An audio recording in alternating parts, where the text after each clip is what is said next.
અત્યારે તો બધા ગુરુ મહારાજ ને પૈસાથી ખરીદવાની વાત કરે કે બાપુ આયલા પૈસા હું આપી દઉં, મને ભગવાન દેખાડી દો.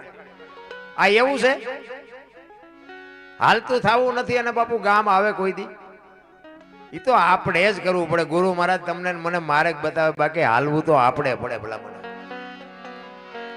અત્યારે બધા ખરીદવા નીકળ્યા છે, પૂછતું નથી કોઈ.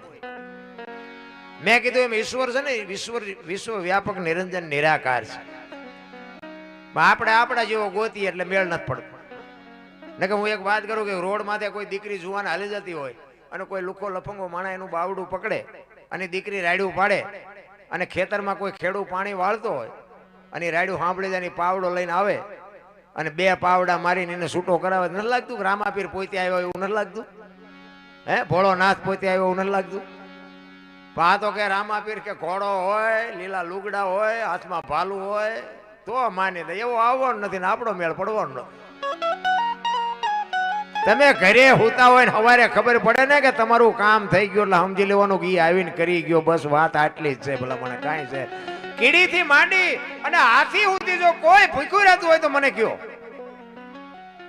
પૈસા ને માયા ને મકાન ને વાહન ને આ બધું માણસને એકને જોવે છે ને બીજા કોઈને જોવે ને? કે આપણે જે જોઈએ બધું જનાવરને જોવે ને?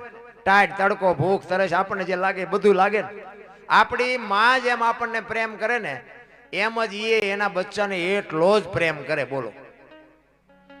પણ કાંઈ બાપુ કાંઈ એક પક્ષી હોય ને, પક્ષી એ ઈંડું મૂકે, એ ઈંડું મૂકે ને પછી એનું ધ્યાન રાખે, એનો ટાઈમ થાય એટલે સીવે ને પછી બચ્ચું થાય. એ બચ્ચાને બાપુ બહારથી ચણ લાવીને આપણી માં જેમ મોઢામાંથી કોળિયા ખવડાવે ને એવી રીતે બહારથી ચણ લાવીને એ બચ્ચાને ખવડાવે. પછી પાંખું આવે ને ઉડતા શીખવે. એ ઉડતા આવડી જાય ને પછી કે તું તારા રસ્તે હું મારા રસ્તે. કોઈ દી આમનું કુટુંબ ભાડ્યું? આ મારી હાળી છે ને, આ મારો હાઠું છે ને, આ મારી હાવું છે ને, કઈ આ ઘૂંચ તો આપણે નથી કરી. કોઈ દી સાંભળ્યું પાડો સરવા ગયો તો ભેંસાટું પૂળો લેતો આવ્યો? સાંભળ્યું? જીવે હે ને બધા મોજથી. શું લેવા વજન લઈને ફરવું પડે? ભલા મને વજન છે જ નહીં, ફરવાની જરૂર જ ક્યાં હતી? માણસ જન્મે ને 2-2.5 કિલોનો હોય, 60-80-100 વર્ષ જીવે અને મરી જાય, શમશાનમાં લઈને હળગાવી નાખો ને પછી રખ્યા ભેળી કરીને જોખો એટલે 2-2.5 કિલો થાય. વાતમાં કાંઈ છે નહીં. ભલા મને જે સમય મળ્યો એ આનંદ કરો, મોજ. અરે અમારો દેહ એક દી પડવાનો છે, પણ આટલા બધા બેઠા આમાંથી કોકને મજા આવી હોય અને બાપુ મોબાઈલના માધ્યમથી તમને ખબર પડે કે ઓલા દરબાર વી ગયા જો બાપુ 2 જણા આંખમાંથી આંવડા ન પડે તો મારી જિંદગીમાં ધૂળ પડી. ભલા મને જીવન એને કહેવાય. મરી તો બધાને જવાનું છે, હારો ને મોરા બધાને મરવાનો. રામ ને કૃષ્ણ જેવાના દુનિયા છોડવી પડી. તમારી મારી શું ઓકાત હતી? ભલા મને દિલ્હીનો સિકંદર 500 ઘોડાનો રસાલો લઈને નીકળ્યો ને અને ફૂટપાથ ઉપર બાપુ એક ફકીર હૂતો હતો. એ સિકંદરની નજર આમ ફૂટપાથ ઉપર ગઈ ને એટલે રસાલો આખો ઉભો રાખાય, ઉભો રાખ, મારે ઓલા ફકીર પાસે જવું છે. એ ફકીર પાસે ગયો અને ફકીરને કીધું બાપુ એક ધોતડી પહેરેલી પાણાનું ઓશીકું કરી પગ ઉપર પગ ચડાવીને બીડી ટેકાવીને હૂતેલો. અને સિકંદર અહીંયા જઈને કહે છે કે એ ફકીર માઈક તને મોજ આવે માઈક. એને આમ આંખ ઉગાડીને કે મારે કાંઈ જોતું નથી, જ્યાં જતા અહીંયા જાવ. સિકંદર ને પરસ્યો વળી ગયો કે આની મોજ તો જો. હું સિકંદર ઈ કે આ દિલ્હીનું રાજ માગે તો લખી દઉં, પણ ઈ કે કાંઈ નથી જોતું, આને પહેરવા લુગડું નથી.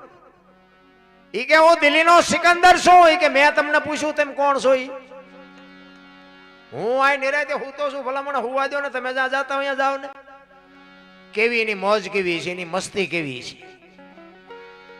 ઈ કે ભલા મને કાંઈક તો માગી, પણ કે હું માગું? હમણાં મને ભૂખ લાગી, સામે ડેલીમાંથી એક બેન ખાવાનું આવીને દઈ ગઈ. એક ભાઈ અહીંથી નીકળ્યો તો મને બીડી આપી, બીડી ટેકાવી. હાજે બીજી કોઈક બેન નહીં ખાવાનું આપે? બાદશાહ ને એમ થયું કે હા આને કેટલો સંતોષ છે, હાજે ખાવાના ઠેકાણા નથી તોય રાહ જોઈને બેઠો છે. મારે મૂક્યાનો માર્ગ નથી તોય હું હેઠો નથી બેહતો. પછી સિકંદર કહે છે હું આ દુનિયા છોડીને જાઉં તેથી ખુદાના દરબારમાં જઈને કહેવું છે કે ખુદા મને આવતા જન્મમાં આવી મોજ દેજે, આવી ફકીરી દેજે, આવી મસ્તી દેજે. અને પછી જે ફકીર બોલ્યો ને એ જીવનમાં ઉતારવા જેવું છે. ફકીર કે શું કહો છો? એ કે હું આ દુનિયા છોડીને જાઉં ને તેથી ખુદાના દરબારમાં જઈને મારે કહેવું છે કે આવી મને આવતા જન્મમાં મોજ દેજે, આવી ફકીરી દેજે. પછી ફકીર કે તમે કેદી મરો ને કેદી જાઓ ને ખુદાને હેરાન કરવો એના કરતા કે એની પર કૂતરો બેઠો છે ને એની પર તમે જમાવો, રસાલાને જવા દો, અત્યારે મોજ ચાલુ થઈ જાય. અરે મોજ તો લેવી હોય તો અત્યારે છે. મોજ ની બાપુ તારીખ નો હોય કે આ તારીખ થી આપણે મોજ કરશું. કાલની ખબર નથી. ભલા મને ઘણા બધા એમ કે ઓલા ભવ માં આમ ને ઓલા બોલા, પણ કાલની ખબર નથી ને ભવ ની હું ખોડવી. આ મળ્યો એ ભવ સુધારી લો ને. શું આ ભવ માં ઘટે કાંઈ? જાનવરોને બાપુ કાંઈ કરતા કાંઈ જોતું નથી. તોય મારો નાથ કીડીથી હાથી સુધી બાપુ બધાયના પેટ ભરે છે. અને આપણને બાપુ ચાઈ શેઠો જ નથી. હજી આટલું કરેલું, હજી આટલું, ત્યાં ફડાઈકો ફૂટી જાય જ્યાં બારના ભાવમાં. કોઈ નથી ઓળખતું બાપુ. કરોડપતિના દીકરા હોય ને કેટલાય મરી ગયા. મોટા હતા મયપતિ, ગજબ હતા ગંભીર, સબળ જેના શરીર મહાને દીઠા. મેં રામચંદ્ર પરમાત્મા જેવાને બાપુ લંકા સુધી ધક્કો કરાવ્યો તોય મરી ગયો. કંસ કૌરવ ને રાવણ જેવા બાપુ હતા નહોતા થઈ ગયા. દ હાથીનું જેના ભુજા બળ હોય એવા જો આ દુનિયામાં હતા નહોતા થઈ ગયા. તમારી મારી શું ઓકાત હતી ભલા મને. હું તો આ બેનો આટલી બધી મને સાંભળે છે ને એ મને તો આજ હું રાજી થયો. એટલી બધી બેનો મને સાંભળતી જ નથી ક્યાંય. ખરેખર રાજી થયો. એટલે મારે જો કે ભાઈઓ, કારણ કે છે ને જો બેનું સંતાનને ઉદરમાં બેનું રાખે, 9 મહિના રાખે, એનો જન્મ માં આપે, એને બોલતા બેહતા ખાતા પીતા બધું માં શીખવે, અને નામ બાપાનું લાગે. ભાઈ ફલાણા ભાઈ એવું જ હોય ને, ફલાણા ભાઈ ફલાણી માં એવું હોય તો બધાને ખબર છે. આ તો હું તમને યાદી કરાવું છું. બાકી માનો જેટલો ભોગ છે એટલો બાપનો છે. તો આ બાપુ છે ને વાય નામ બાપાનું લાગે. શું કામ લાગે? આ માનું સમર્પણ છે, માનો ત્યાગ છે. એ કે એની વાય બાપાનું રાખજો. કે શું કામ? એ કે આ કદાચ કોથળીઓ તોડીને ધોળીમાં માથું ગાલીને ઊંધો પીડ્યો હોય અને કોક એમ કે કોનો છે ફલાણી માનો છે એમ કે છે ને, તો મારા ખોળી આમ જીવ નહીં રહે. કે એની વાય બાપાનું રાખો. એ કે આ ત્યાગ છે બાપુ, એક માનો ત્યાગ છે. અને હારા છે ને એની વાય માનું લાગે. તમને ન ખબર હોય તો કહું. હનુમાનજી કોના? અંજનીના. કર્ણ કોનો? કુંતીનો. ભીષ્મ કોનો? ગંગાનો. શિવાજી કોનો? જીજાબાઈનો. ગાંધીજી કોનો? પુતળીબાઈનો. હારા હારા માના, બગડેલા બાપાના. માં છે, માં છે. આ બેનું બેટી એટલે હું ખાસ સલામ કરીને કહું છું. અને મારી વાત અમુક કડવી લાગશે, માફ કરજો. મને સીતારામ ન કરો તો કઈ બીજી બહુ જરૂર નથી. પણ બાપુ હું તમને કડવું તો પાય, કડવું પાયા વગર દવા કોઈથી દર્દ ન મટે. હા, ગોળ ખવડાય દર્દ ન મટે. માં બધે ઉપર બેઠી. ધજામ જાઓ, આરાસુર જાઓ, પાવાગઢ જાઓ, ચોટીલા જાઓ, બધે માં ઉપર બેઠી. શું કામ? મારા સંતાનની નજર રહે. બાપા બધા ભોંયરામ છે, તંબકેશો ને રફાળેશો ને ભોંયરેશો ને રિયા સલમું દાબે. માન બાપમાં બાપુ ધરતી ને આસમાન જેટલો ફરક છે. એટલે મારો કહેવાનો મિનિંગ ઈ છે, હું તો બેનુને એટલા માટે કહું છું કે બાપુ જીવનમાં કદાચ કોઈ એવું લુખા લફંગા માણા બાપુ તમને કોઈ ફસાવે ને, ધ્યાન રાખજો. હાથ પેઢીનું નામ જો બાપુ બોલાવશો ને તો 1 સેકન્ડ થશે. અને આબરૂ રાખવી કે કાઢવી તમારા હાથની વાત છે. અત્યારે દુનિયા ધારો. આ એક રામાયણનો તમને પ્રસંગ કહું. સીતાજી કે રામાયણ લક્ષ્મણ રેખા ઓળંગી ગયા અને હરણ થયું. રામાયણ કહે છે ને, આપણે બધા સાંભળેલી. હું એમ કહું છું કે સીતાજીમાં શક્તિ નહોતી. મિથિલા નરેશની દીકરી બાપુ અગ્નિનો ગોળો હતો. અગ્નિનો ગોળો. રાવણ માથે દ્રષ્ટિ પડે ને, રાવણની રાખ ન પડે. આ ઈ માં હતી. પણ આજની દીકરીને કેળો પાડ્યો છે કે જે લક્ષ્મણ રેખા ટપી જાય એનું આ દુનિયામાં હરણ જ થાય. રાવણ મરી ગયા વેમમાં ન રહેતા ગામો ગામ છે. પછી દીકરીને, માને, વહુને, બાપને, ભાઈને, દીકરાને બધાયને હોય, જે લક્ષ્મણ રેખા ટપી જાય એનું આ દુનિયામાં હરણ જ થાય. પછી બાપુ ધોળે ભેગું ન થાય. લખવું અહીંયા લખી લેજો. એટલા માટે કહું છું, તમે એક પગલું ખોટું ભરી લેહો ને, તેથી તમારા મા બાપ કે તમારા ભાઈઓ કે તમારા કાકા કે તમારા મામા બાપુ આ દુનિયામાં સાથી કાઢીને હાલી નહીં કે એક લખવું હોય તો લખી લેજો. એટલા માટે કહું છું, મા બાપ છે ને આપણું ભલું જ કરતા હોય. આપણે અત્યારે મોબાઈલના માધ્યમથી બાપુ બધું જોઈ જ છીએ આપણે. એમાં મારે કોઈ વ્યક્તિગત વાત કરવાની જરૂર નથી. પણ બાપુ એક 35 પેટ્રોલ પુરાવે, માગેલું મોટરસાયકલ હોય, મોબાઈલમાંથી રીલું નાખીને એવા બાપુ નખરા કરીને દીકરીને જે ફસાવે. અને નકરા છોકરા ફસાવતા એવું ન હોય, દીકરીઓને થોડુંક વિચારવું તો જોવે. એટલે હું તો હાથ જોડીને કહું છું. બાકી તો આમાં આબરૂ જાય તો તમારી, રહે તો તમારી, મને કાંઈ ફરક નથી પડતો. પણ અમુક બાપુ એવી દીકરીઓ અમુક જે હલવાઈ ગઈ છે, તમે હાલો મારી ભેગા, હું તમને દેખાડું.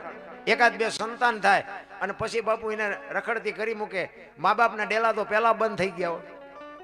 એ દીકરીઓની જે બાપુ દશા છે ને, આપણા હૃદયમાં હબાક આવે છે, અરે તારી ભલી થાય, તારી એમાં તે એક આટલી ભૂલ ન કરી હોત તો ક્યાં દુનિયા ખોટી થઈ ગઈ હતી.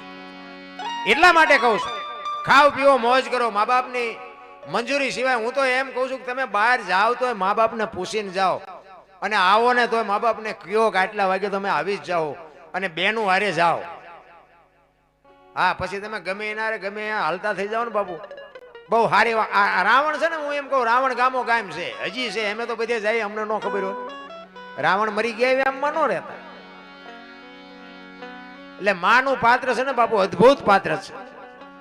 જોકે પેલા તો બાપુ એક દીકરી એના લગ્ન થાય ને બાપુ, ગામમાંથી જાય ને આખું ગામ રોતું હોય. 18 વણના બાપુ રોતા હોય કે એક પંખી માળો મૂકીને વીયું ગયું. અત્યારે દીકરીઓ જ નથી રોતી, લ્યો ગામ ના શું રોવે? અત્યારે દીકરીને જ આવડું નથી આવતું.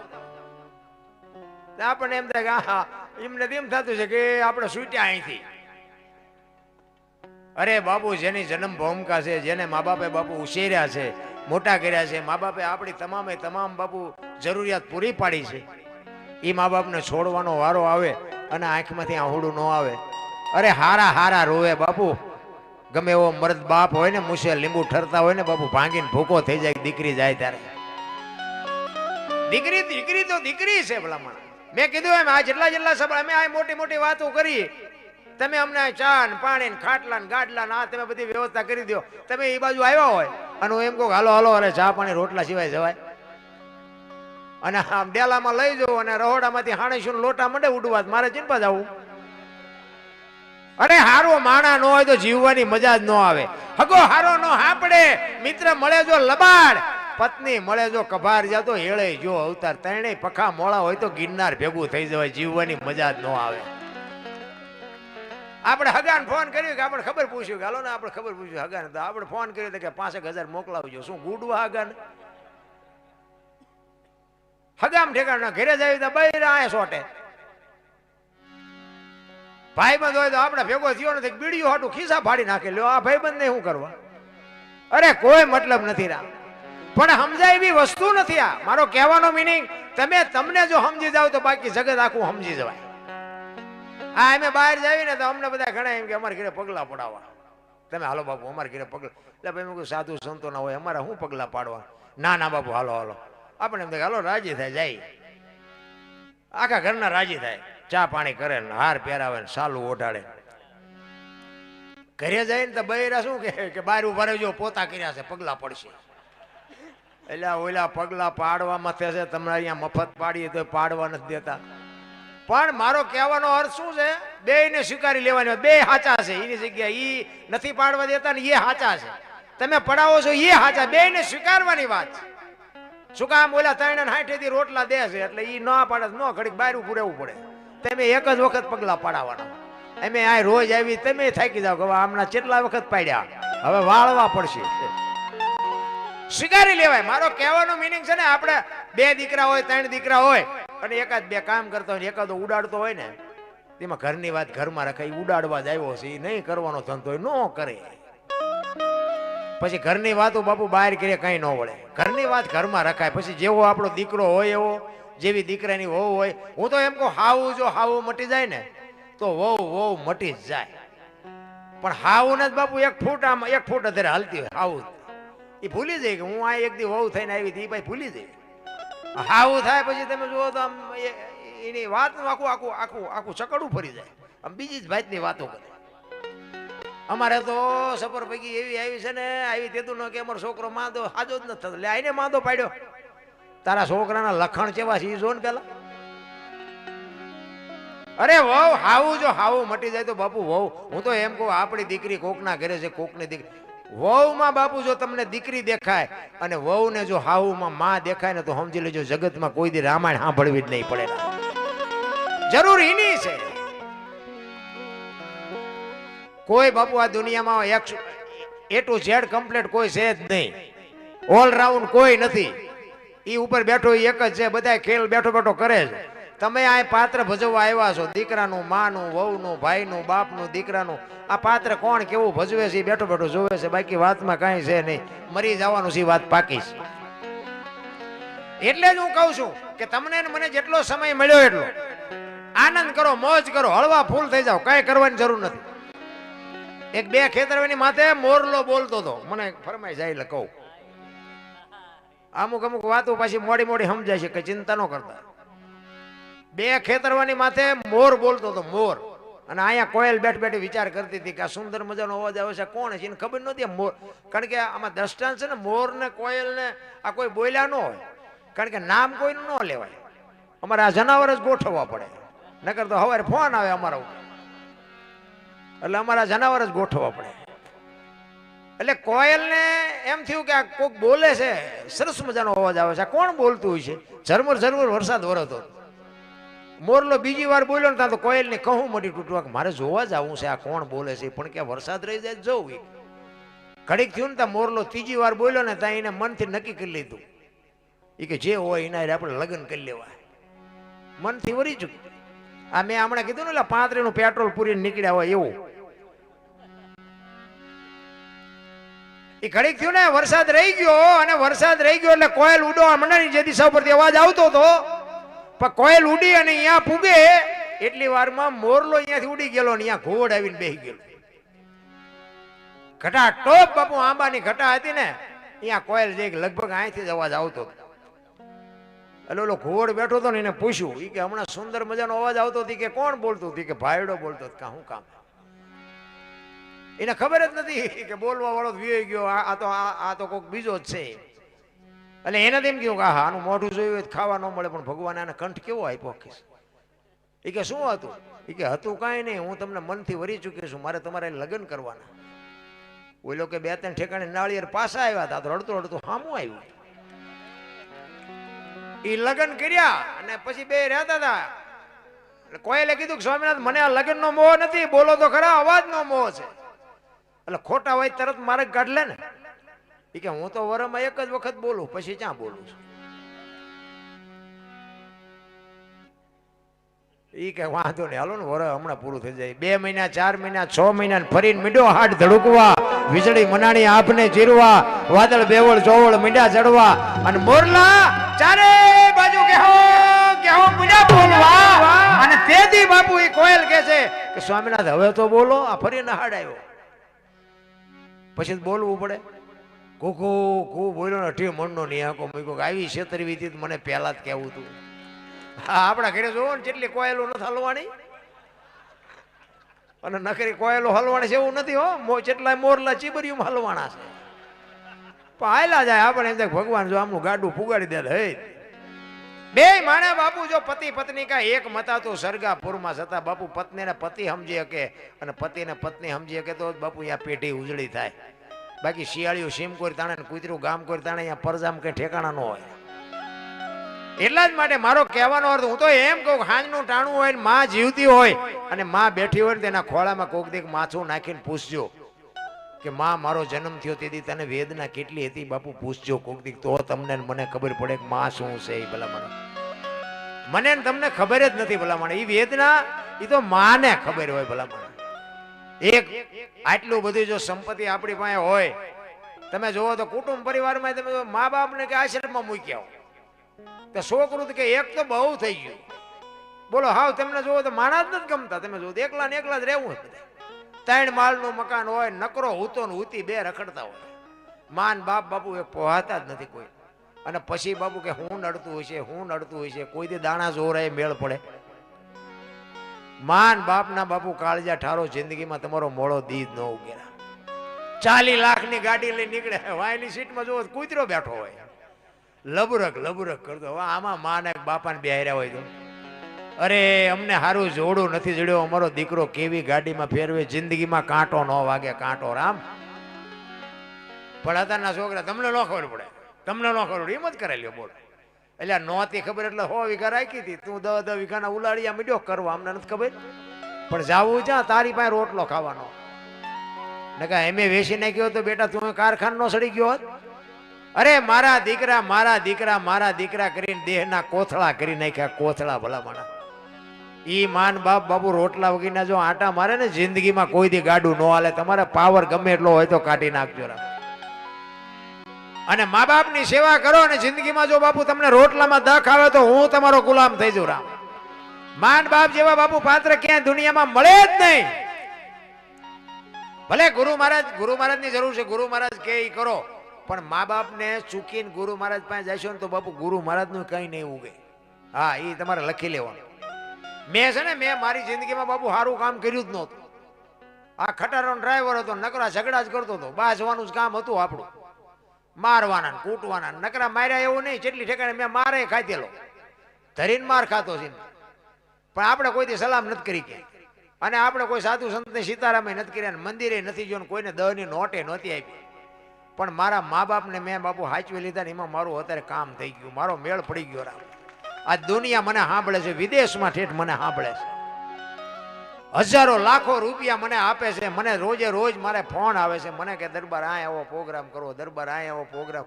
તારે મને એમ થાય કે મારે મા બાપની જ્યાં ચેતના હશે ત્યાં બાપુ એના આશીર્વાદથી હજી આજે મારું હાલે છે. ગમે એટલાથી જીવવાનું હોય, ગમે એટલું હાલે, પણ બાપુ કૃપા એની છે. અને હું આ સ્ટેજ ઉપર ચડું ને, હું મારા મા બાપને હજી આજની તારીખમાં કોઈ દી હું સલામ કર્યા વગર કોઈ દી બાપુ સ્ટેજ ઉપર હું હજી આજે નથી ચડ્યો. આજે મારા માન બાપને યાદ કરું છું. તમે બધા તો બરોબર છો, તમે બધા મને સાંભળો છો, બોલાવો છો, પણ તમે ક્યાં સુધી બોલાવાના? મારું શરીર કામ કરે ત્યાં સુધી, પછી તમે નથી બોલાવાના. હવે એ દરબાર જ્યાં ગયો કે બીજાને કહો, બીજાને કહો, બીજા કે છે કાળુભાઈ કરોડપતિ જેવા કે છે કે હવે એ દરબાર થાકી ગયા, બીજાને કહો, બીજાને. બાકી માન બાપ જેવું બાપુ આ દુનિયામાં, આ મારા જાત અનુભવ છે ને, એટલે હું તમને પાવરથી કહું. તમે ભલે વાપરો, જ્યાં વાપરતા ત્યાં વાપરજો. જે મંદિર બનાવતા હોય મંદિર બનાવો, કથા કરો, જે કરતા હોય કરજો, પણ માન અને બાપને હાચવીને જાઓ ને, તમને જો સફળતા ન મળે તો તમારો ગુલામ થઈ જજો. માન બાપના આશીર્વાદ લઈને તમે જાઓ, જિંદગીમાં તમારે કોઈ દી મોળો દીધ ન ઉગેરા. એટલા જ માટે વાણી બનાવી છે ને બાપુ, હૈયાને ટાટક કરી દે. તમે જો ભજનમાં બેઠા હોય તો સૂરજ નારાયણ ઉગે બાપુ, ચાની જરૂર ન પડે ને બંગાવું ન આવે જો ભજનમાં બેઠા હોય તો. એક બેન હતા ને બાજુ ગામમાં, કથા હતી, એના ઘરવાળાને કે કથા સાંભળવા જવું. એનો ઘરવાળો કે જા ને ભાઈ, હા સુધી નિરાય જ્યાં બેન સાંભળવા. હાજે આવ્યા, એનો ઘરવાળો આવ્યો, કથા સાંભળવા ગઈ હતી તો કે હા શું કે બાપુ વાંચતા હતા? એ કે માંડવા માંડવા માંડવા, કેટલા બધા માંડવા. કે પણ બાપુ હું વાંચતા હતા? એ તો કે કેટલું બધું રાંધેલું, કે મોટા મોટા તપેલા, કેટલું માણા ખાય. એ કે પણ બાપુ હું વાંચતા હતા એ હું તને મોટા મોટા સગડોળ ને, કે મોટા મોટા ટીરિયા, મોટા સાઉન્ડ ને, મોટા એલઈડી ટીવી. એ કે હું તને પૂછું છું બાપુ શું વાંચતા હતા? એ કે એટલા બધા માણામાં થોડું સાંભળાય, નકરી બહાર બહાર જ રખડી, માઇલ પાસ જઈએ જ નહીં. આપણે નથી લાગતું બહાર બહાર રખડતા, એવું નથી લાગતું? જીવનમાં બાપુ ભાણ કે તું ભટકીશ નહીં, મથી લે તારા અંતરમાં ઠીક કરીને બેહી જા, પછી કરવું પડે નહીં કાંઈ. તમે કોણ છો એની તમારે ઓળખાણ કરવાની છે બાપુ. આપણી ગતગંગા, જેસલ તોરલ, રૂપાદે, માલદે, કતીબ શાહ, હુરમભાઈ, લાખો, લોયણ, જેતો ભગત, ખીમડીઓ, કોટવા, ડાલીબાઈ, રામદેવજી, હાલો, હુરો, વડવીર, ઢોંગો, નીરલ, કુંભો, આ બધા ગતના ગોઠી હતા. એમાં અમીર, ગરીબ, સ્ત્રી, પુરુષ, હિન્દુ, મુસલમાન બધા હતા. પણ ખોળિયા જુદા હોય ને જીવ એક થઈ જાય ને તો મળદા તો આજે બેઠા થાય. ઈ ગતગંગા ચાર યુગના પાઠની વાત કરે. પહેલા યુગમાં પ્રહલાદે કર્યો, બીજા યુગમાં હરિશ્ચંદ્ર રાજાએ કર્યો, ત્રીજા યુગમાં ધર્મરાજાએ કર્યો, અને ચોથા યુગમાં બલિ રાજાએ કરી. અને બાપુ બધું કરી દીધું બંધ. તે દીએ અપલખણા તો હતા, આજ જ છે એવું નથી. તે દીએ કોક અપલખણા તો હશે, કરી દીધો બંધ. અને કૃષ્ણ પરમાત્માને એમ થયું કે આ પાઠની પરંપરાની કાલની પેઢીને ખબર કેમ પડશે, મારે અવતાર લેવો છે, ક્યાં લેવો એવું ઘર તો જોઈ ને. એમાં અજમલ રાજાને દીકરાની ખોટ હતી ને એ દ્વારિકાના ધક્કા કરતા હતા, ને કૃષ્ણને અજમલ રાજાને ભેટો થઈ ગયો. અને કૃષ્ણ બાપુ એ રામદેવજી થઈને જન્માની પાઠની પરંપરા માટે જ, એટલા જ માટે રામદેવજી બાપા એમ કે ચોખા ઘીની જોત, ગુગળનો ધૂપ, ધોળી ધજા ને મારા નામના 5 ગાણા ગૌરવજે, હું કોઈ પણ 100 રૂપિયા હાજરી આપીશ, આવું સોમુખે રામદેવજી બાપા બોલેલા છે. ગતગંગા ઈને કહેવાય. ડેરખા પહેરવાની, માથે જટાયું વધારવાની, પીળા પહેરવાની કઈ જરૂર જ નથી. ભજન તો બાપુ એમ નામ થાય. બોલે બીજો નહીં, પરમેશ્વર છે પોતે, અકલ મઠા અવળા મથે, બહાર જઈને ગોતે. આ મારો અવાજ આવે તમારા કાન સુધી આવે, ઈ સંભળાય, દેખાય છે? ઈ દેખાતો નથી, ઈ જ ઈશ્વર છે. એનો ભરોસો હોય ને તો બાપુ તમારી ભેગો જ છે, પણ ભરોસો હોવો જોઈએ. ભરોસો ન હોય તો કોઈ વસ્તુ છે નહીં.